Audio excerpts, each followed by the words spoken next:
right? You walk out to the yellow box in the center of the stage. The head judge will call out your mandatory poses, so it's not a free pose. Bodybuilding to me is a pure art form of the physique where one is actually sculpting the muscles to have a desired look.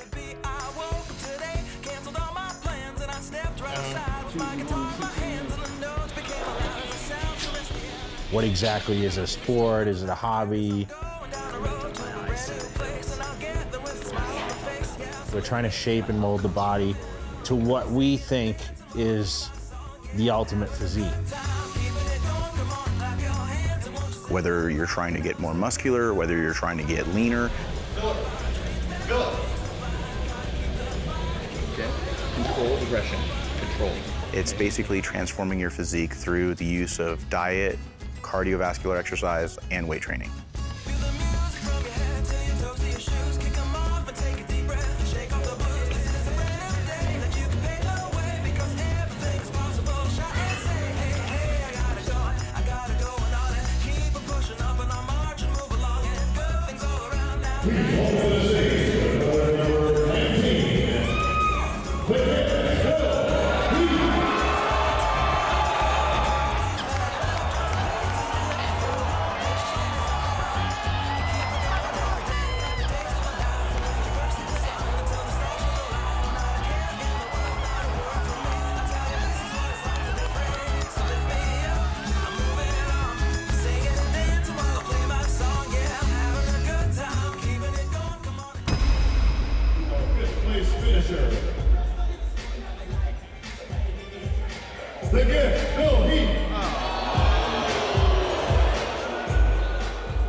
I wish there was something more I could say, you know. I mean, you know, I worked my ass off the entire year, and that's what bothered me.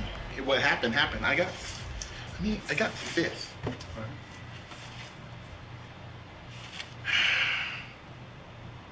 I'm not fifth, but I was tonight, and that's just the way it is, you know. I mean, that's bodybuilding. I just gotta bounce back. I mean, you know, measurement of a man is not how you win. It's what happens when you lose, and you know what you do after that. You know, so we'll see what kind of man I am.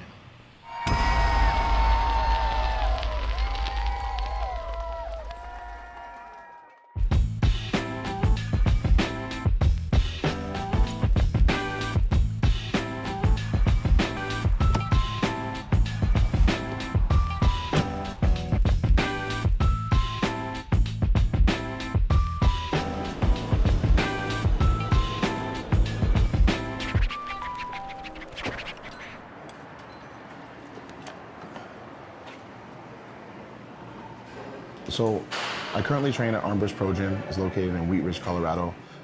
It is definitely not your regular gym. It's I wouldn't say a privately owned gym, but it's not a Gold's or a 24-hour fitness or anything like that. It has every piece of equipment you could ever imagine, and the atmosphere is just unreal.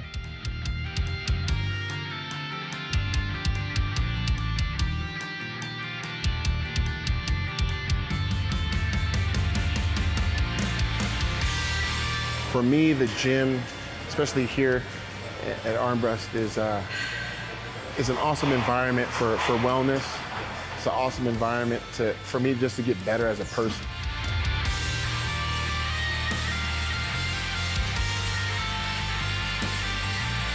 I can get better physically, but I can also get better mentally because of the fact of the mental strength that it takes to lift this stuff.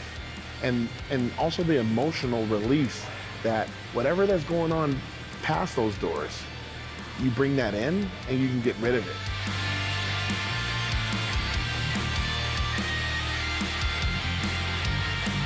Early on in my career, I mean, it helped prevent me from going out partying every night.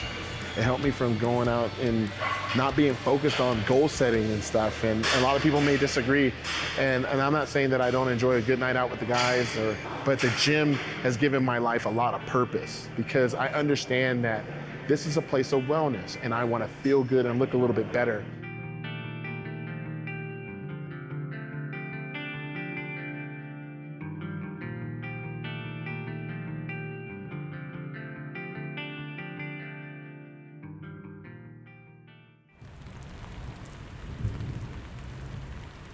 We've taken him back there when he was, you know. He didn't. He was when he was little. Yeah. I think this was the last time That he went with there. us, Yeah, and with then he us. went with Letty. Right. The next time, and then the following time he went. I'm Rosella Braxton Dorsey.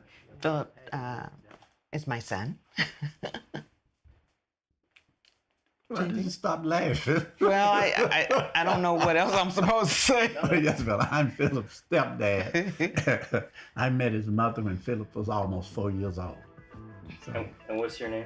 Jerry. Oh, I'm Jerry Dorsey III. My sister, whenever she saw Philip, that was one of the main things she always talked about, was how muscular he was, you know, as a kid. You know, and even if you notice in that photograph there, he had big calves. He always had big calves. He did run track too for a while, for a couple of years. Oh, that's right. And his track coach used to talk about the muscles in his calves when he was running track. So yeah, he had to make them right then. And if you notice, I don't know, on some of those basketball games, you can see it. And then he would stay after school and work out too. He did that because when he was playing basketball. One of the things he would do, he would go to the gym and work out. So that came naturally, I guess. He did it quite regularly. So a pro bodybuilder can make a living, you know, numerous ways. One will obviously be competition. There is prize money. This could range anywhere from $10,000 prize to a $250,000 prize. You can also get endorsement contracts through supplement companies, equipment companies, and then your guest appearance fees. You know, I travel around the world doing seminars and guest appearances.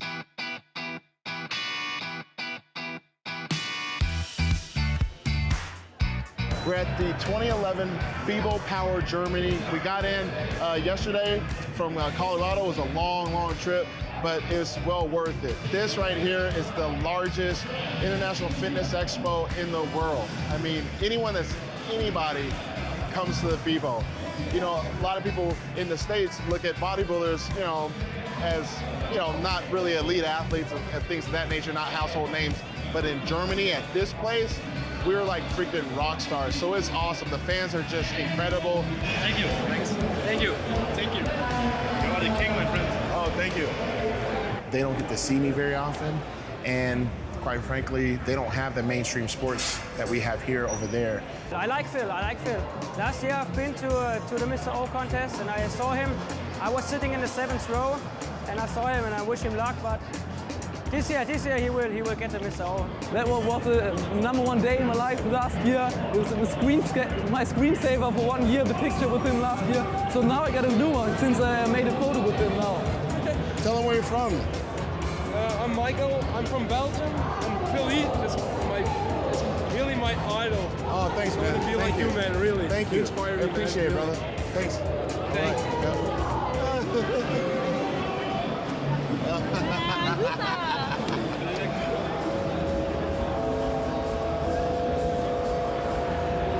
I enjoy getting looked at. There's gonna be a day maybe where I'm not, you know, obviously I'm not gonna be this size forever. And I enjoy it. I'm gonna wish, you know, when I'm 60, 70 years old that something like, hey man, like look at this arm. This arm's gonna be like from 23 inches to like 14 maybe. And I'm gonna wish someone wanted to stare at it, you know? I mean, people are gonna stare.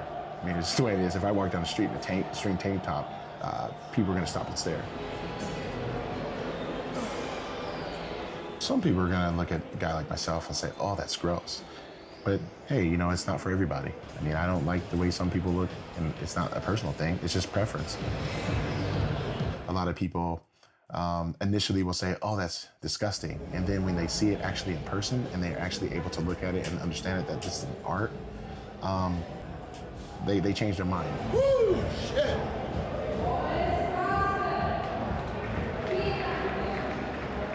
You know, different strokes, different folks. I mean, I think it's up to the bodybuilders to realize that it is not normal. It is just not normal.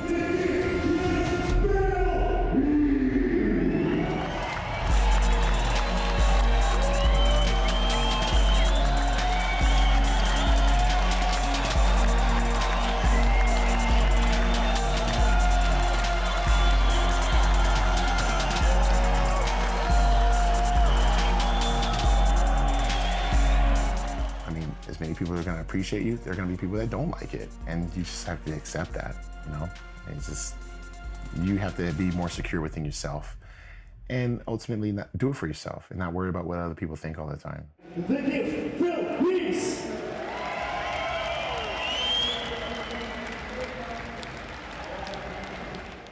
Being at the FIBO, you know, you're not just speaking to the German crowd, you're speaking to various audiences that, you know, from all over the world. Is the guy with the most muscles always the winner, or is it the best poser? It's usually a little bit of both, but most of the time, I mean, it's a muscle contest, but you have to know how to display it. Can you show me a bad one and a good one? I can show you one thing, okay. So like if a guy was to pose like this, that would only show so much.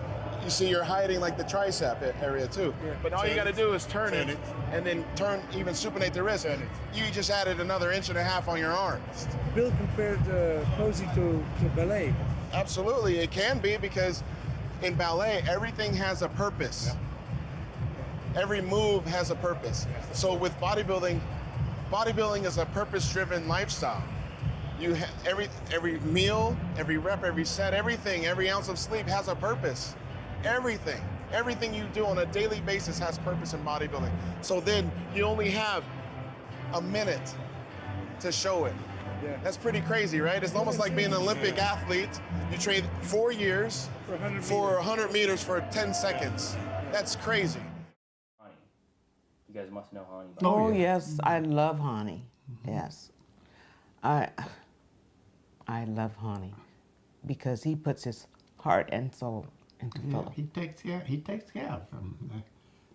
Sometimes if you see them together, you would think they were married because they'd be arguing back and forth, but he ended up doing what it takes to make a champion, I'd say. My name is Hani Rambod. I'm a nutritionist, trainer, consultant, contest prep advisor. I deal with everything that has anything to do with contest preparation, both in the off season and pre-contest when it comes to bodybuilding. We're doing shoulders tonight. What we're doing is just trying to get an idea of where his strength is so that we can try to really build on it, being that we've got only a couple more months left in the off season. Yeah. Come on. Yeah. Ooh. Ooh. Come on, drive. Feet. Feet. One more. Go. Yeah. Feel solid? Yeah. Good. Trying to make sure I get good range. That's what helped last year. Yep. But the other thing is also now you're getting stronger as you're starting to mature, so that's making a big difference as well. Phil and I came to work together after he had won the USA Bodybuilding Championships in 2005. And we had met at the show. We ended up hitting it off, talking, and we started to correspond about what things that he was looking to try to improve. Expect those front delts to be stupid huge. Come Olympia. Come on. Come on. Up slow. Up slow. Up slow.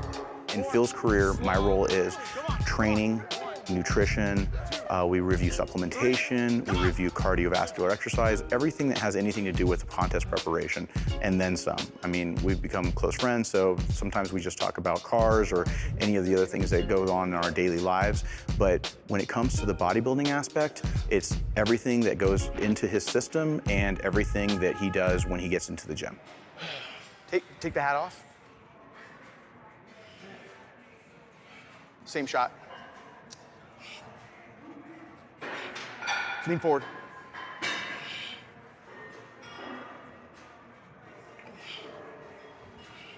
See how thick that is? We just got to keep. This needs to get a little wider to that right side. I felt that what was very unique to Phil was that he was coached since he was young. When he was a teenager, he had been coached in basketball, and when we started speaking regarding coaching, I felt that we really could hit it off because he was used to taking constructive criticism and applying that to becoming better. So I felt there was a lot of really good synergy between his work ethic, his coachability, and my coaching ability. 4, good job. Good job. Woo. Good, way to push through. You love how I hit my most muscular. I be seeing your other clients be trying to do it too. Yeah. They be like, trying to hit it. I'm like, I'm like, okay.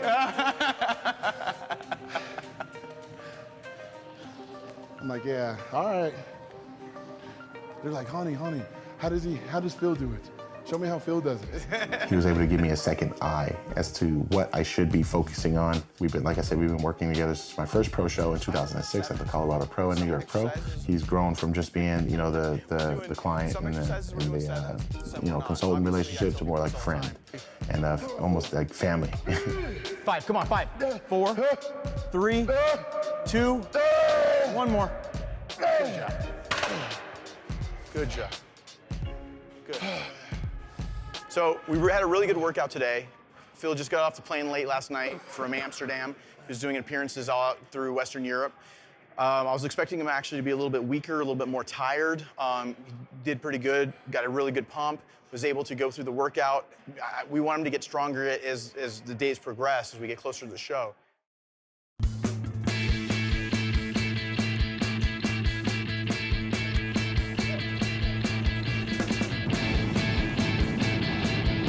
So one of the craziest parts about being a professional bodybuilder is the travel schedule.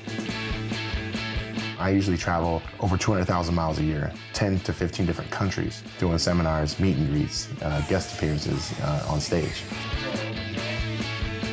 And I still have to prepare my own meals. I still have to be organized with where I'm gonna train and how I'm gonna actually be able to settle down and relax.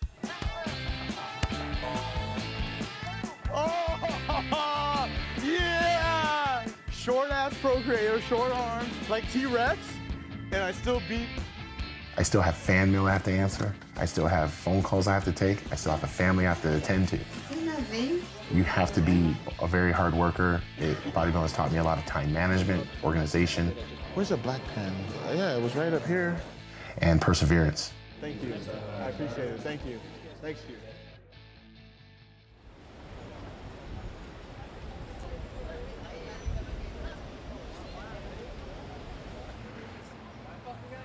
You need to be probably like 25 to 35 at the most above your competition weight, at the most. Anything more than that is nothing.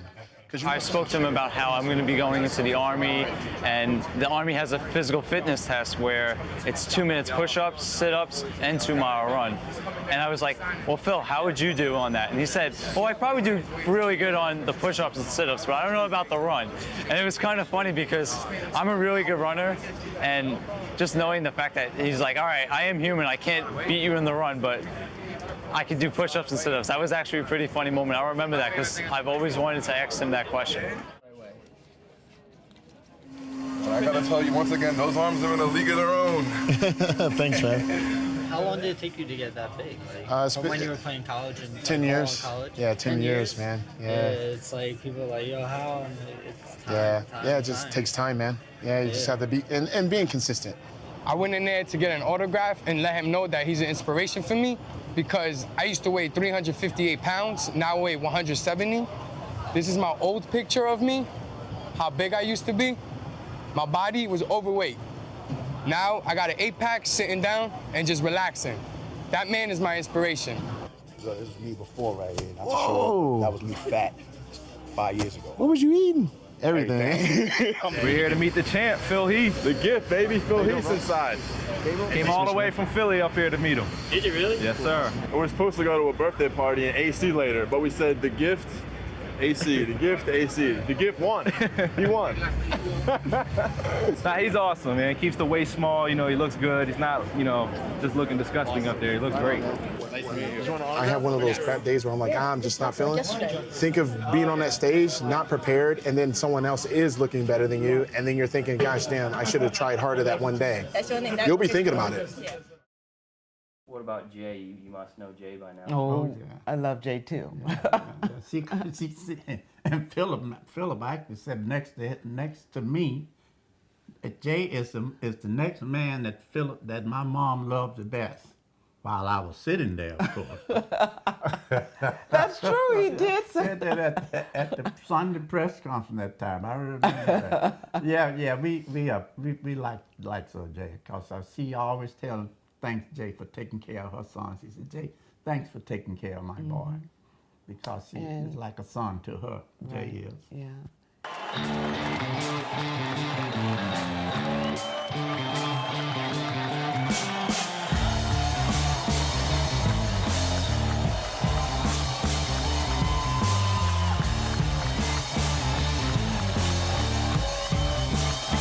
As a teenager, I mean, I looked at bodybuilding magazines. My sister's boyfriend had, the first introduced me, I think at 12 years old, and I saw pictures of bodybuilders in the magazine. And, as a kid, you always like marvel at like superheroes and, like Spider-Man or, Superman or, Batman, who seemed to have muscles in those suits that they wore. So I think everyone wants to have, as a child, wants to have muscles, and I really believe that's when my passion started. Another individual that especially in this industry, means a lot is Jay Cutler. I met Jay April 4th, 2003, at my very first contest here in Boulder, Colorado. And 2 years later, I actually guest posed with him at that same contest. I saw this kid backstage with, this great physique.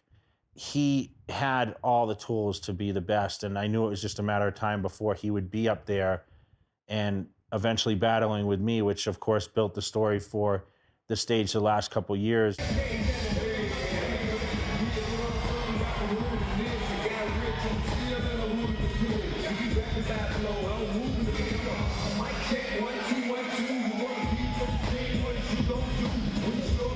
So the 2010 Mr. Olympia, I mean, there's a lot of emotions going through my mind as it was just he and I, the last two guys standing.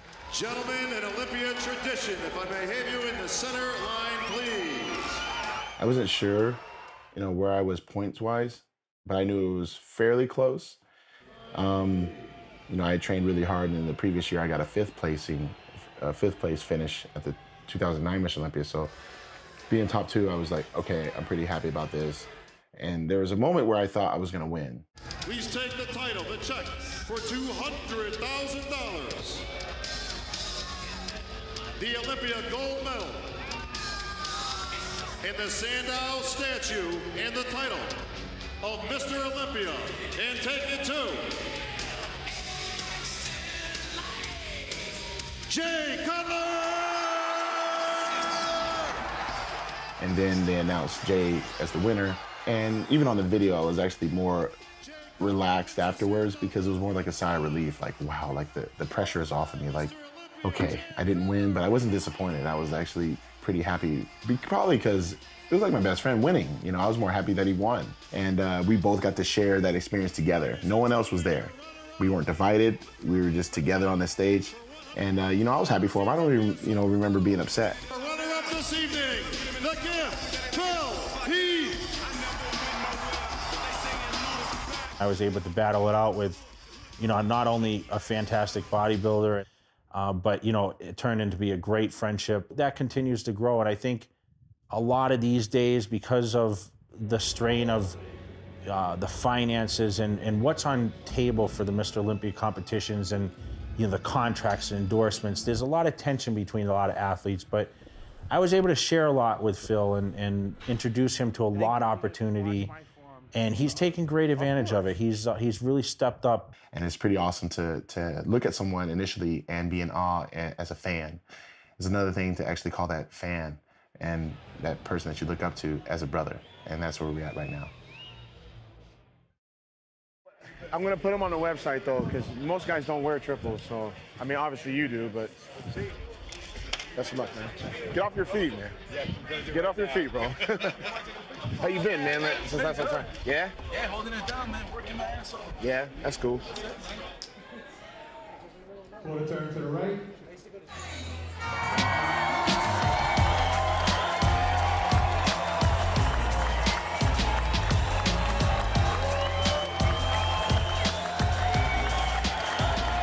Steve Weinberger. There's a few head judges. I'm one of them. What a judge does is the lineup comes out of the guys and we look for size, shape, symmetry, and condition. Which basically means how big the muscle bellies are, how much that they balance one another from your upper body to the lower body, your left side to your right side, and then the overall leanness of the physique. Most people think, you know, how do you do that? You know, is it hard? How could you figure it out? Honestly, when the guys get on stage, usually once they start posing, it all unfolds right in front of you, and it's pretty easy to pick out. Some things, I mean, you could change on your shape, but you're born with what you're born with. If you have a wide waist, you have a wide waist. You need to try to make your shoulders wider and you sweep your thighs wider to make your waist appear smaller. But some guys are just gifted and have like tiny waists and big muscle bellies, and those guys, you know, if they train real hard, they usually are the guys that go to the top. Phil's one of those guys, like I said earlier, has all the right tools, and with the right heart, he's a very dangerous bodybuilder. What he needed to improve, and he did, was he needed to improve his back. His shoulders and arms are always overpowering. He brought up his back, he brought up his chest, he brought up his legs, and I'm sure he's going to keep improving and keep getting better and better.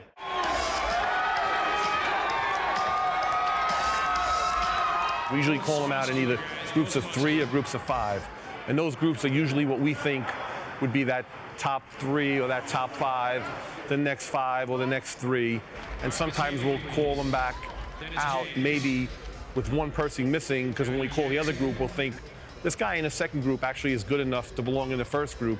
And that first guy in the first group, we gave him a shot, but he doesn't belong. So we keep calling until we get the right combination of your top 5, your next 5, your next 5, and so on and so forth, right down the line. And then, you know, going into posing to your own music that you've worked on, that you've choreographed your routine to. Now you can hit all the signature poses that you always wanted to hit, whereas the mandatories are mandatories. They may not be as fun for that person, so. And then they do a final posing round, a pose down. You're bringing the fire. You're going after one another. When a particular bodybuilder is doing a posing routine or when they're doing a pose down, they're going to stick to the strengths. If somebody turns around and does a particular shot and then the other person does the same thing, they're basically trying to say that mine is just as good as yours, if not better. So what they're trying to do is show the other person up.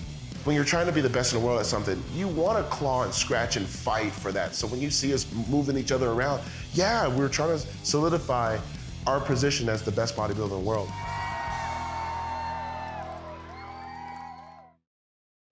The Mr. Olympia competition is definitely its own level, because that is the contest that everyone has to qualify for. You have to have the prestige of being one of the top bodybuilders in the world to get into that competition. Yeah, out of the 47 years that the Mr. Olympia contest has been held, only 12 people have earned that title to call themselves Mr. Olympia, winning the Eugene Sandow Trophy. It is the Super Bowl of bodybuilding. It is the best of the best of the best of the best. You will be enshrined in history. You will be an automatic Hall of Famer. So getting ready for that show, everything was, you know, put on hold just so that I could focus 100% to be, you know, number 13, Mr. Olympia. Let's go.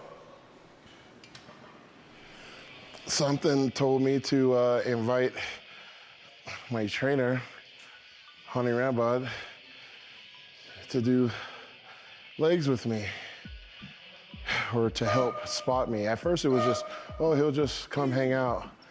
Then it started from that to, oh, he'll just spot me on a couple sets, to putting me through a full workout. One more. Come on. Hold it. Five partial. Come on, go. Come on. 2, 3. Come on. 4. Come on. There you go. There's a huge difference, I feel like, when you're training for the Mr. Olympia as opposed to other contests. I go 1, 2, 3, 4, and then hold it down there, and then 1, 2, 3, 4, hold it, and we'll probably do like 12. Yeah. Come on, no problem, man, dude. You got this shit. You know, when you're training for the Mr. Olympia, you're training to be the face of bodybuilding. You're training to be one of a very elite group of individuals that have achieved, you know, that title. And, you know, I would say that the sense of urgency is like no other. Good job. There's nothing else like it. I mean, you have to dedicate your life to this. I mean, you have to eat, sleep, train consistently for years.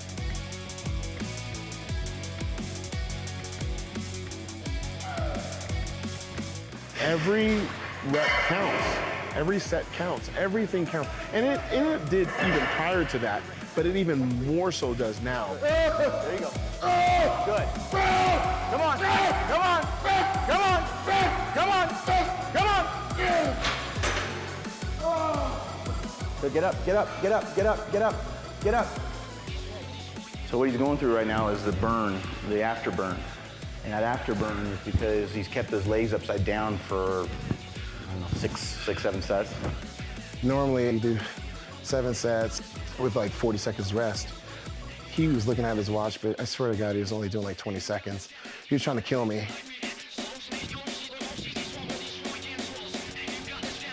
You know pretty much what your competition is doing to get there. See, even if they achieve greatness, I've got to be just amazing.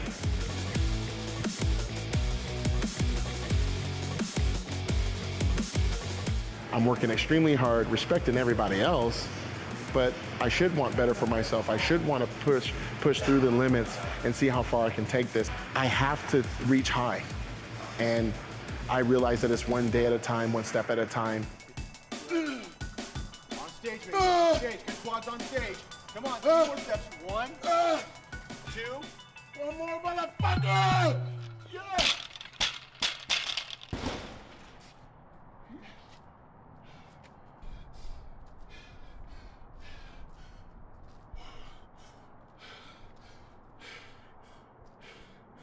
When I say MF, I'm talking about myself.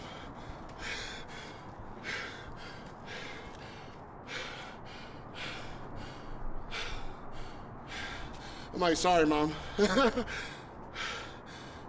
stuff's heavy, though. Whew.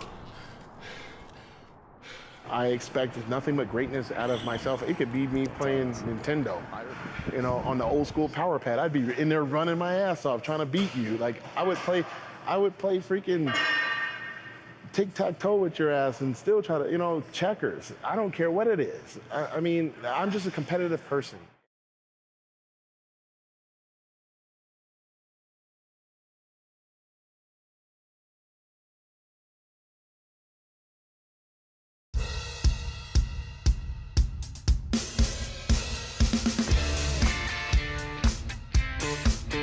The Mr. Olympia contest is usually held on a Friday and Saturday night.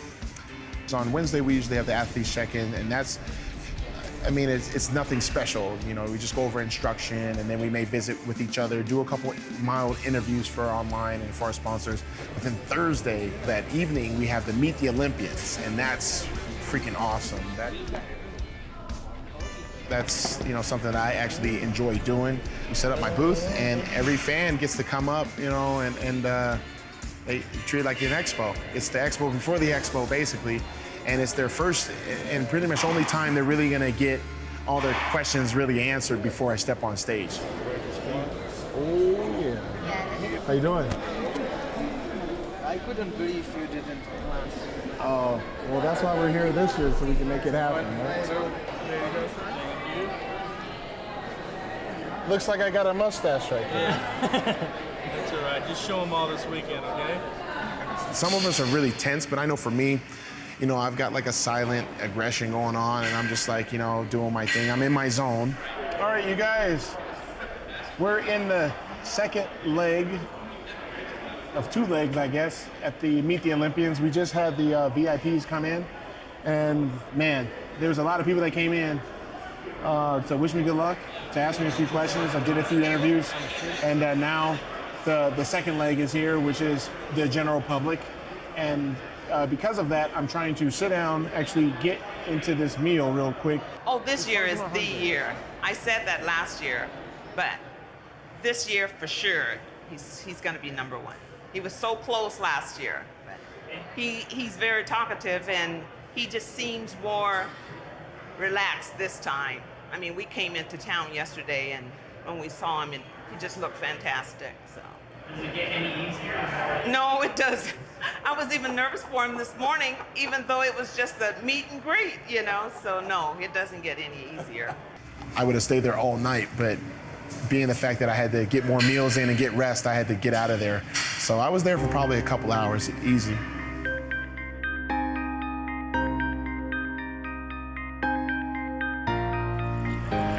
So now I gotta go tan.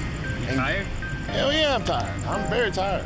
But All part of the job. Huh? this is all part of the gig right now, you know? I mean, you know, I'm trying to be the 13th Mr. Olympia, trying to be the best ambassador of the sport of bodybuilding. So doing events like this that's what you gotta do. Hey, thank you guys. Appreciate it. You know, that's what you gotta do. You know, even if you're dead ass tired, I mean, you gotta shake those hands. You gotta take pictures with people. These people paid a lot of money to fly out, especially in a recession. Come on, man. They spent money in a recession in a cult sport to come out, to come meet guys like me. That's love, man.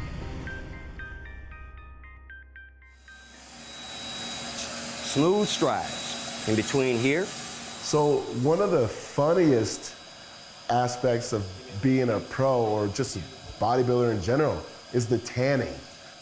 You're sitting there in a tent and they're spraying your battle armor. Coming straight down the middle, and then maybe adding a little bit here, shading the top of the abs, the pectoral muscles, nice and smooth stride. I'm a very light-skinned black guy, and if I were to go up on stage just like this, as you see me in this video, I would be the whitest guy on stage because of the stage lighting, and it wouldn't show the detail that I worked so hard for. Putting on that tan with the lighting involved, it just makes you look like a totally different person. And while we're here, just go ahead and catch the side of the head. Want everything to be uniform in terms of the color. Obviously, when you see us off stage, we look super, super dark and sometimes kind of ugly because it's just really weird. But it's super necessary because when you see us under those hot lights and you see people take photos, you can tell that, wow, like his tan's really good. Going over the fingers. And the last thing you want to do is cost yourself a placing due to something so simple into making sure that your tan is good. And ladies and gentlemen, that's how it's done. I'm black.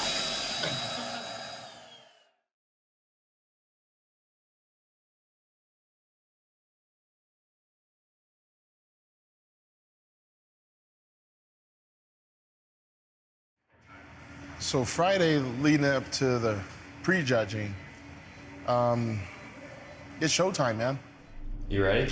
This is it. All the blood, sweat, and tears, man. Gosh. Little nervous because I know what's at stake. I know that right now I'm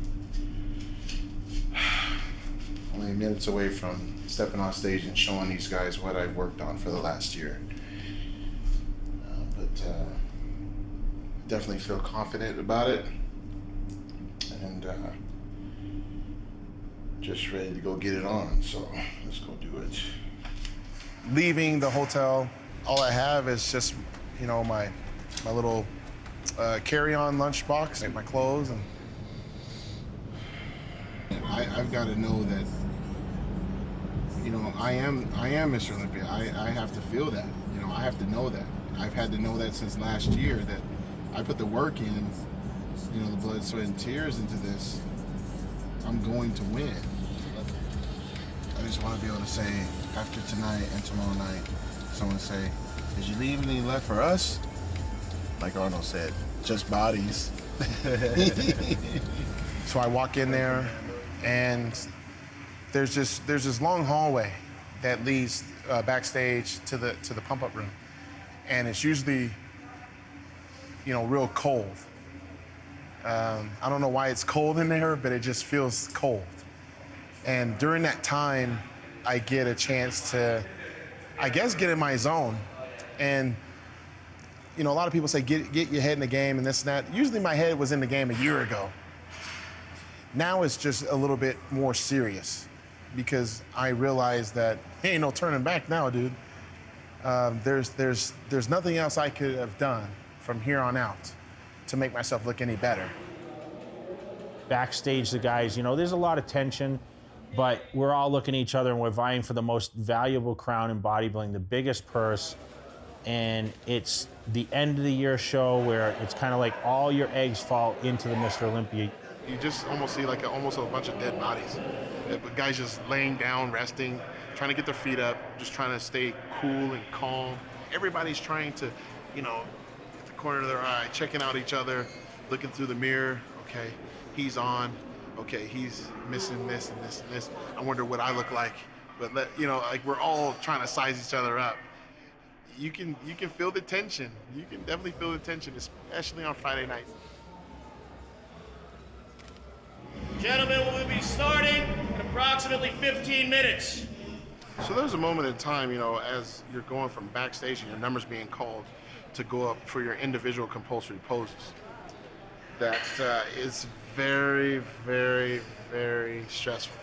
All your hard work and dedication is now going to be showcased on stage, and you're just hoping that everything, all your posing practice, all your meals, I mean, your mind's going 100 different directions, but what I try to do is, as my name's getting called, I try to take as many deep breaths as I can, because I want to get oxygen in the brain so I don't freaking faint, pass out.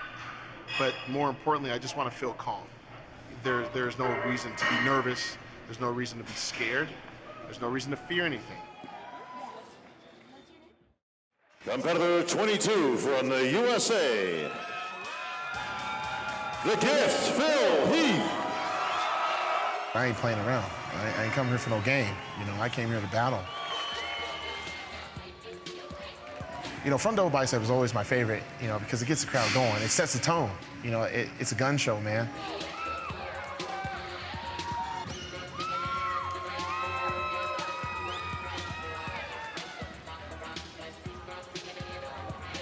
And then I, hit the side shots, people go nuts, and then I turned around. And I remember hitting the back double bicep. And that's when the whole crowd, I felt it. It was like, I wanted to hold that pose forever. Kind of like how Arnold would say back in the day, he would say, some poses, when the crowd cheers, you want to hold them longer. And when they don't cheer, you want to get the hell out of there. But this one, I wanted to hold for an eternity.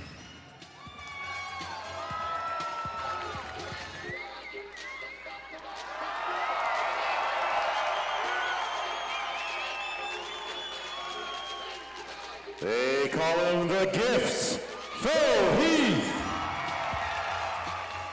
Getting ready to do the round of six. 6 guys, they bring 6 guys out at a time.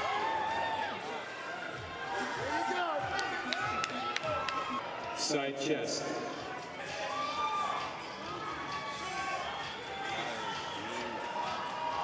The difference between last year's Olympia and this year's was the fact that they brought just Jay and I into that last comparison. And I still remember, even in 2009, how I felt when I wasn't gonna be in that last call out. And then in 2010, how I was in that last call out, but it was in a group, it was in a larger group. But this time I got exactly what I wanted, which was to have my moment, just 1 and 2, mano a mano, getting after it on that stage where everyone gets to see who's the best on Friday night. So after Friday night, I walk out, I get my things together and walk out of the Orleans Arena. There, they have a lot of fans waiting for each athlete, take pictures with, and stuff like that, ask questions. Well, I kind of, instead of going out one door, I went out the other side door. I kind of beelined it to my crew.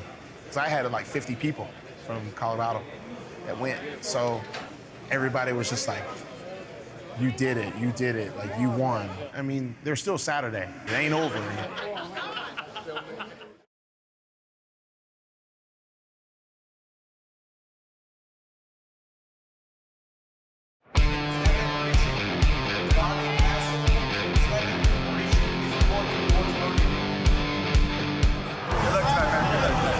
Hopefully I win.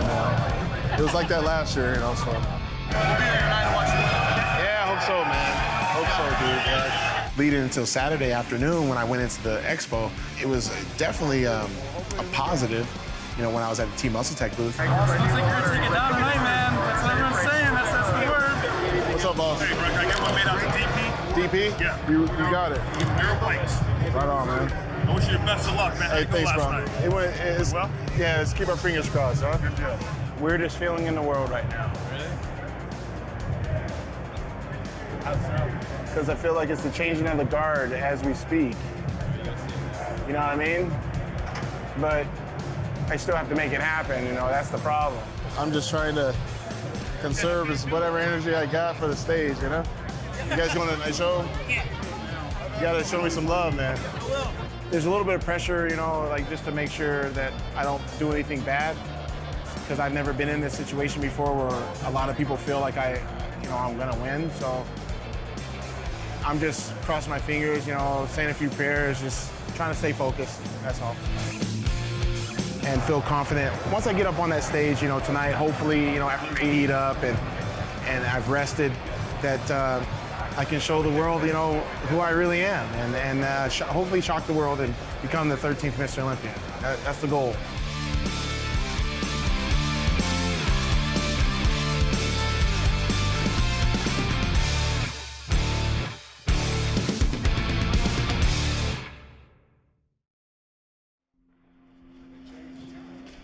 What we're gonna do, guys who made the top 15 will do their routines. Saturday night's a little bit more relaxed. People have had a little bit of extra food in them. They may have some fluids, and they kind of know where they're going to place, so they're just kind of waiting for their judgment to be made. But for those top 6, if not top 3, top 2 guys, it's still a war. It's still nerve-wracking as hell until, you know, it's all over. Gentlemen, your top 15, 21, Johnny Jackson. 22, Phil Heath. 24, Jay Cutler. Now, I think it was definitely in the room that I was gonna win.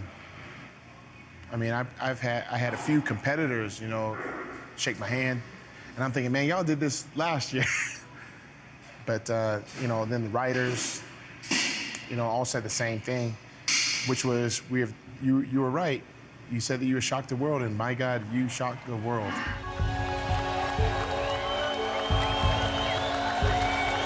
Winners. Everybody wants to be a winner. Winning is everything, huh? Nah, winning is the only thing.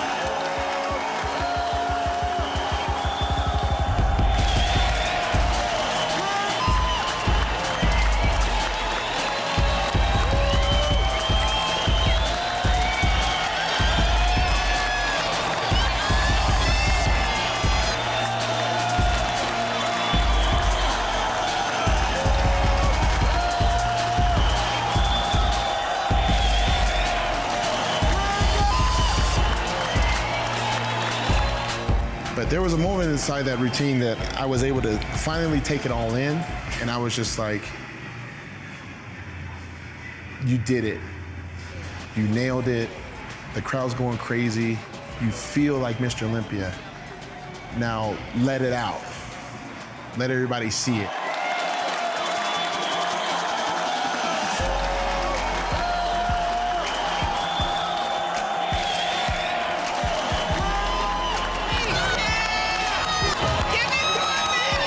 And I was just like, hell yeah, man. I'm just like, yeah, you know, just going crazy. It's the gift for Heath.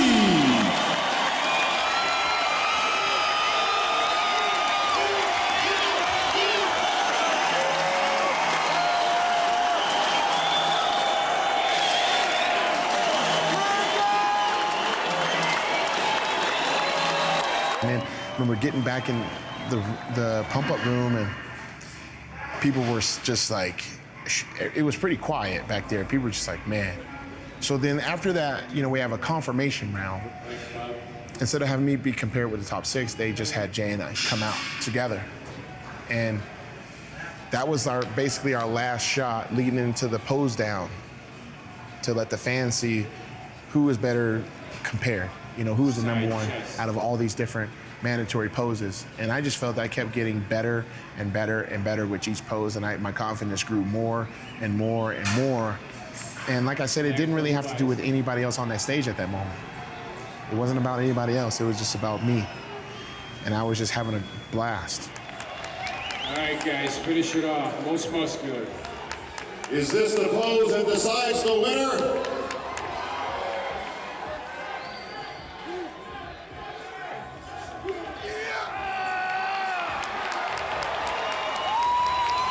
And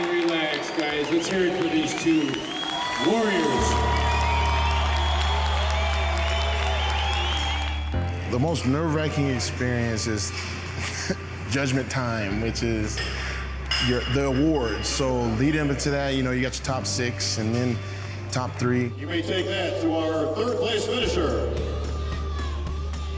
the Predator, Kai Green. And then once they called Kai third, I was like, oh man, here we go again. Me and Jay, round 2. And then we both walk out. If I could have Phil Heath and Jay Cutler in the center stage, please. And we both knew, you know, he was going to win. He was more mentoring me during that process, saying, you know, take a deep breath, it's gonna be okay, like, you look really good. All of our presenters are on stage, along with our IFBB Pro President, Mr. Jim Mannion. Will Jay score 5 or will the torch be passed? And I think he was kind of like, wow, you know, this is really going to happen. His face got really serious when I told him that for a minute. He's like, he was trying to hold back, you know, I think the emotions. Gentlemen, in Olympia tradition, the next name you hear will be the 2011 Mr. Olympia. And I just told him, I said, you know what, you know, this is your time. This is what you always wanted. And, you know, really, really enjoy this, Phil, because, you know, this is a once-in-a-lifetime deal. I could just remember him saying, wait for it, you know, enjoy this moment. Please take the first place award, the Olympia Gold Medal, the check for $200,000, the Sandow Bronze Award, and the title of 2011 Mr. Olympia. To our winner tonight,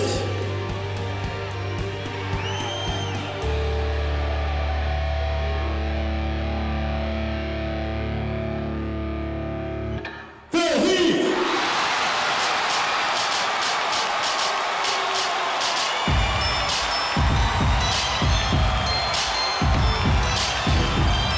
Every time you win in this sport, especially being Mr. Olympia, it's like your whole career flashes before. It goes from current all the way to rewind from the very beginning, all the way back to the present within like milliseconds. It's like your life flashed before your eyes.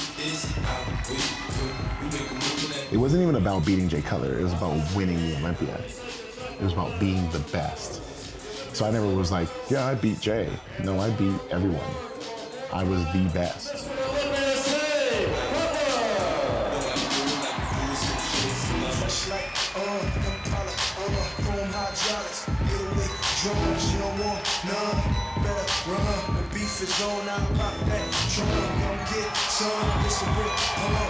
Now stand there with the gold medal around your neck, the Sandow, and the big check, and most importantly, the title of 2011 Mr. Olympia.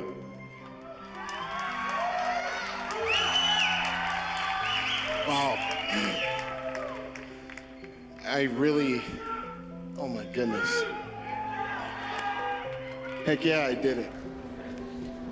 I am one of his greatest fans. I'm his mom, and I can't believe it. He has been one of the most wonderful sons that you could have. Obviously, I have to thank Jay.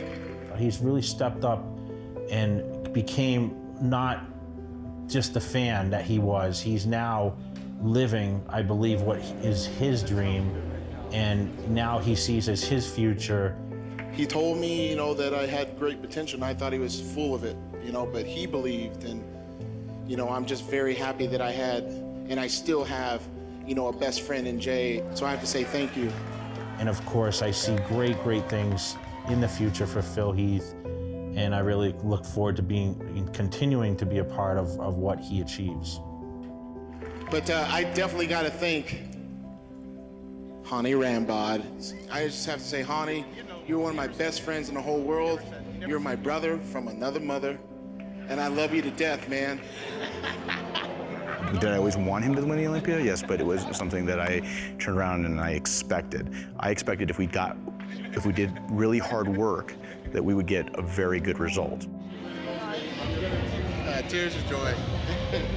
this is definitely the best and the hardest sport I've ever tried in my entire life, and I'm enjoying every minute of it. And I hope that each and every one of you can grasp something from each of these men and women that you've seen here tonight and take it with you and apply it to your lives, you know, to be better people, you know, whether it be in bodybuilding or whatever your endeavors are.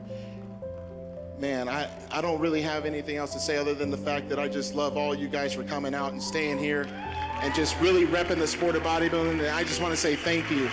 And hopefully this is one of many. I really hope so. Thank you. The Phil Heath era has begun, ladies and gentlemen. I introduce the 2011 Mr. Olympia, Phil Heath.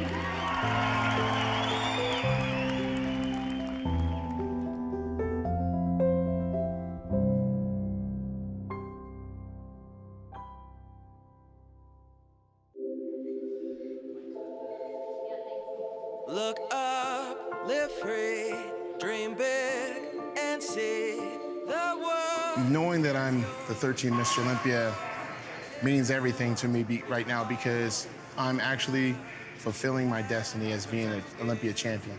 I am the reigning and new Mr. Olympia champion. No one is better than me. Now there's a question of how many can he win and how far is he going to be able to take the sport with him while he's winning. You know, for me, I think that I'm at a perfect age and in great health that I'm in a really good spot. You know, I can't help but to think that I can win multiple titles. I have to think like this. I know a lot of people will say, well, that's being arrogant, that's being cocky. I have to reach high. Man, I used to rap my music from my tiny bedroom, and though I dreamt of being free, I felt trapped like in a tomb. And even though the times are dark and I can barely even see through all the tears, I sit and pen, weave out my destiny. But now the days are gone where I would listen to the critics who counted me out before they ran the proper analytics. I'm here to stay, just like a necklace waiting to be pearled, and I'm throwing up the chorus as I'm singing with the world.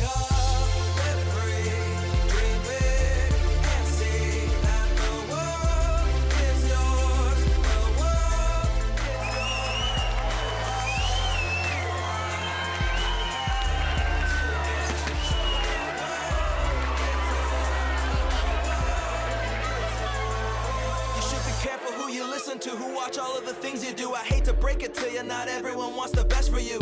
Who try to take the dream inside you, they see they're flat out jealous and envy all the things you will be.